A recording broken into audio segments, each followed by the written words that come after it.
So hi guys, Adarsh here. जैसा कि मैंने एक दो दिन पहले बोला था कि important questions from the deleted topics, CBSE की सिलेबस ले लो या फिर डिफरेंट बोर्ड्स की सिलेबस, सारे ही बोर्ड्स में कुछ कुछ सिलेबसेस डिलीट की गई हैं 12th स्टैंडर्ड से।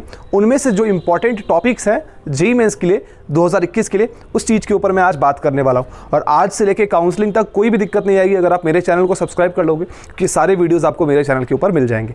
अच्छा, मैं वीडियो के ऊपर आगे बढ़ूँ उससे पहले मैं बताना चाहूँगा अनअकैडमी पे यार अभी आप लोगों के लिए दो नए बैचेज हैं। एक तो हमारा स्ट्राइकर बैच है जो कि ऑलरेडी स्टार्ट हो चुका है 12 जनवरी से। स्ट्राइकर बैच यार जो बच्चे इस बार जेईई मेंस दे रहे हैं, 2021 में जेईई मेंस दे रहे हैं, आप लोग उस बैच को जाके एनरोल कर सकते हो। काफ़ी अच्छा चांस बन जाता है यार आपकी, अगर अभी अच्छी मार्क्स नहीं आ रही है जेईई मेंस पे, अच्छे मार्क्स आ सकते हैं क्योंकि कम दिन में सारी चीज़ों को प्रिपेयर कराया जाएगा स्ट्राइकर्स बैच पे आप लोगों के लिए। और दूसरा बैच है वैसे बच्चे जो कि अगले साल जेईई मेंस या जेईई एडवांस का परीक्षा देना चाहते हैं, तो उनके लिए हमारा लेजेंड बैच है। तो लेजेंड बैच हमारा स्टार्ट होने वाला है और एक दो दिन में हमारा स्टार्ट हो जाएगा। लिंक मैं आप लोगों को डिस्क्रिप्शन में दे रहा हूँ। बंसल फैकल्टीज़ जो है वो आप लोगों को वहाँ पे क्लासेस करवाएंगे और लिंक मैं डिस्क्रिप्शन में दे रहा हूँ। और please use my promo code Adarsh Benwal. अगर आप लॉगिन भी करते हो तो भी आप मेरी प्रोमो कोड आदर्श बेणवाल को यूज़ कर सकते हैं।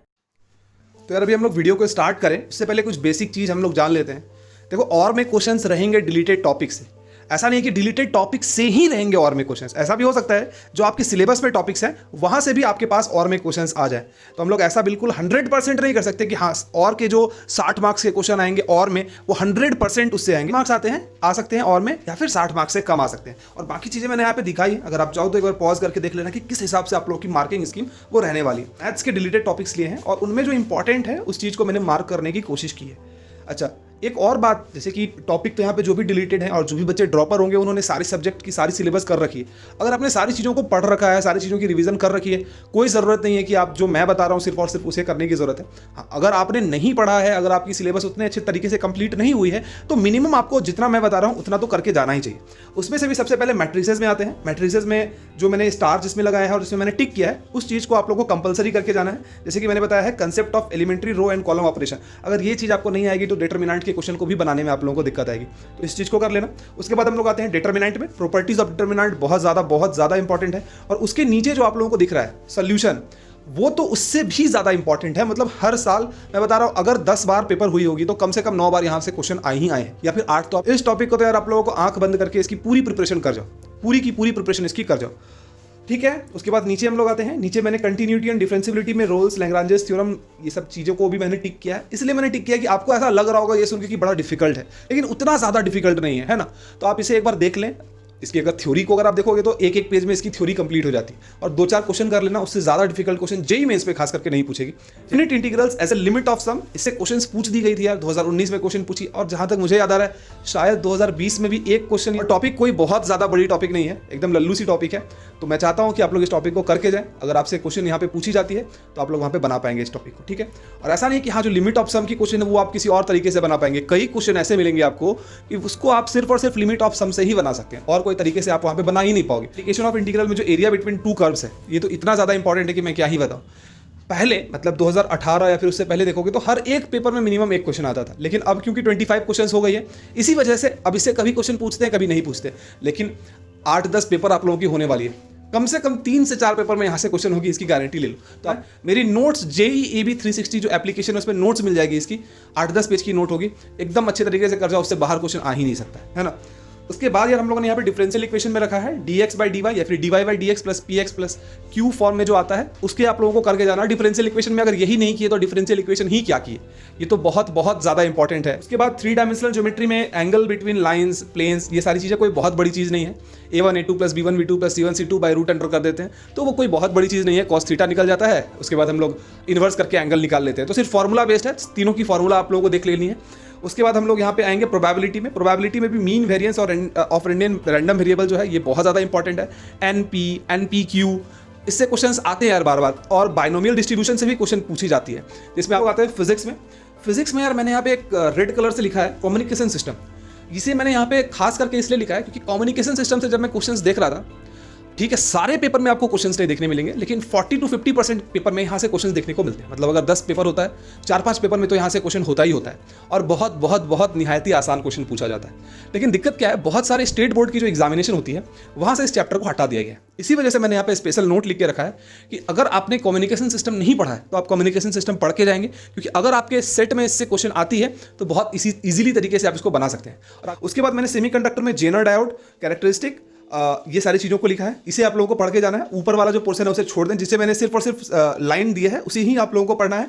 यहाँ से क्वेश्चंस पूछे जा सकते हैं, या फिर आपका क्वेश्चन जो पूछा जाता है वो पूछा जाता है किस चीज़ से, वो पूछा जाता है आपका लॉजिक गेट से। तो लॉजिक गेट को तो डिलीट की ही नहीं गई है, तो लॉजिक गेट तो मेरी उम्मीद से आप पढ़ोगे ही पढ़ोगे। लेकिन जो डिलीटेड टॉपिक है, डिलीटेड टॉपिक्स में से जेनर डायोड भी है, यहाँ से क्वेश्चन पूछे जा सकते हैं आप लोगों को, ठीक है। उसके बाद अगर ऊपर से आप देखते हो करंट इलेक्ट्रिसिटी नंबर 3 चैप्टर जो है हमारा, जैसे कार्बन रजिस्टर है, कलर कोड है, इससे आप पूरी जेईई मेंस के इतिहास में 2-4 क्वेश्चन ही पूछे गए।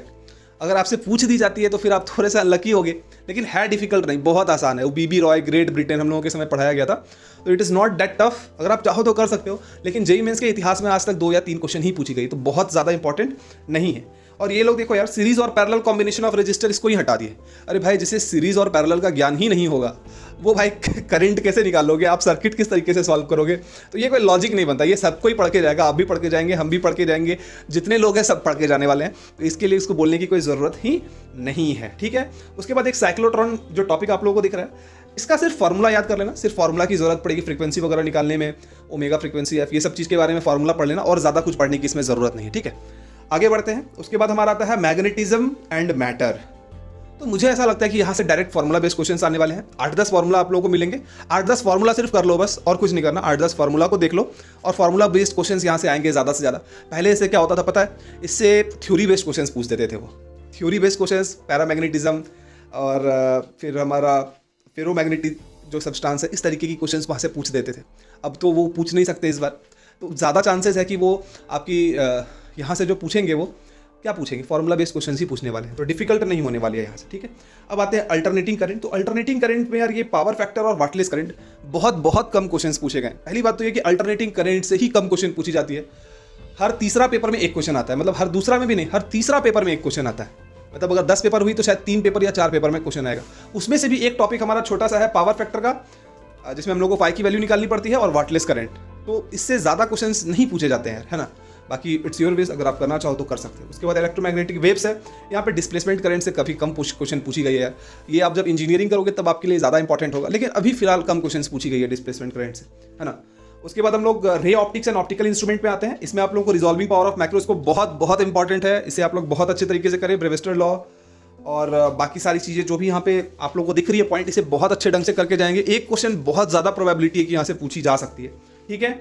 और उसके बाद यहाँ पे डेविसन एंड जर्मर एक्सपेरिमेंट है, ये उतना ज़्यादा इंपॉर्टेंट नहीं है, इसीलिए मैंने यहाँ पे इसे क्रॉस कर दिया है। उसके बाद न्यूक्लियाई जो चैप्टर है, वहाँ से आप लोगों को radio active decay, half life, mean life, binding energy, और जो चीज़ें मैंने वहाँ पे अंडरलाइन की है उन सारे टॉपिक पढ़े, और जो टॉपिक को मैंने अंडरलाइन नहीं किया है उसे आप चाहें तो स्किप कर सकते हैं। यार केमिस्ट्री के लिए बातें की है। केमिस्ट्री में जैसे कि सबसे पहले मैं बात कर लेता हूँ 15th और 16th नंबर चैप्टर है जो आपका पॉलीमर और केमिस्ट्री इन एवरीडे लाइफ। ये मान सकते हो कि अगर ये 2 चैप्टर आप पढ़ के जाते हो, एटलीस्ट एक क्वेश्चन, मिनिमम एक क्वेश्चन आपकी और में रहेगी ही रहेगी। मिनिमम कह रहा हूँ, हो सकता है कि 2 भी रहे, लेकिन मिनिमम एक क्वेश्चन तो रहेगी ही रहेगी। तो इन दोनों चैप्टर को आप लोगों को करके जाना, ये बात समझ में आ गई। अच्छा, आगे बढ़ते हैं। अब हम लोग आते हैं सॉल्यूशन नंबर चैप्टर नंबर 2 देखो वहाँ पे सॉल्यूशन में आप लोग वेंट ऑफ फैक्टर पढ़ेंगे। उसके सामने आप लोगों को दिख रहा होगा एबनॉर्मल मॉलिक्यूलर मास। अब भाई साहब, वेंट ऑफ फैक्टर ही होता है हमारा normal mass by abnormal molecular mass. तो अगर आप वेंट ऑफ फैक्टर पढ़ रहे हैं तो आप एबनॉर्मल मॉलिक्यूलर मास कोई अलग चीज नहीं है, वो बात समझ में आई।